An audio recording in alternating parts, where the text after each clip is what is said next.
Hello, HTV fans. Welcome again. The fight between Tyson Fury and Dillian Whyte just ended. I hope you enjoyed it as I did. Before I go to my analysis of the actual fight, I want to make note of the entrance of the fighters, especially Tyson Fury. Fury is always known to be extra with his entrances, but tonight he appeared a bit simpler, which to me signaled the end of an era. It was nonetheless an epic one. Now to the fight. I had some great expectations going to the night with Whyte and his jabs, and he did not disappoint. Started that very early in the first round and kept his arm in Fury's face throughout. He, however, put a surprise that no one expected by starting out southpaw, something he's not known for. I'm still trying to figure out what the strategy was, why he did that, but I'm yet to know why.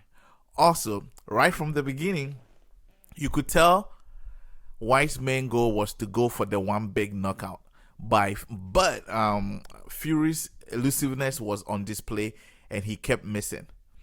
But for a man like Whyte, who is known for his power, no one, or certainly I wasn't surprised that he was going for that big punch. Round 3 and 4 were all-out war. Whyte kept pushing with those power punches that he is known for, but Fury always countered. For someone's Fury's size, Whyte needed to really get to a spot where the punch would really be effective. And Fury did not make it that easy for him. He didn't leave any. He barely left any parts of his body free for Whyte to punch. And I think this is something that Whyte should have known coming in, that the guy. Actually, I felt like today Fury was a little slower than normally he is. He's usually fast on his feet and fast moving around. That's why in our earlier pre-fight analysis, I did mention that he was elusive. But tonight, he was a bit slower, and I think that Whyte should have taken advantage of that. Now, at some point, the both fighters were getting out of hand. The fight was getting dirty. I mean, that's expected from two big heavyweights. But to me, Fury appeared more composed. This was evident by how he had picked up the pace in round 5, and he certainly hurt Whyte during that round. Now, what Fury did in round 6 was not expected, and in fact may have been one of his best shots in his career.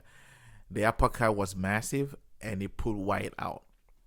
I think any referee would stop the fight as it was done, and it was a beautiful ending to a wonderful career. I would not have expected less. However, I'm worried what is next for Whyte.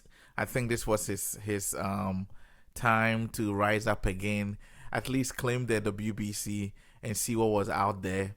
But he did not live up to expectations, and this may be, unlike Fury, who is ending on a high note. I feel like Whyte may be ending on a very low note, because when you look at the guys up there in the heavyweight division right now, I don't think Whyte will match up to them.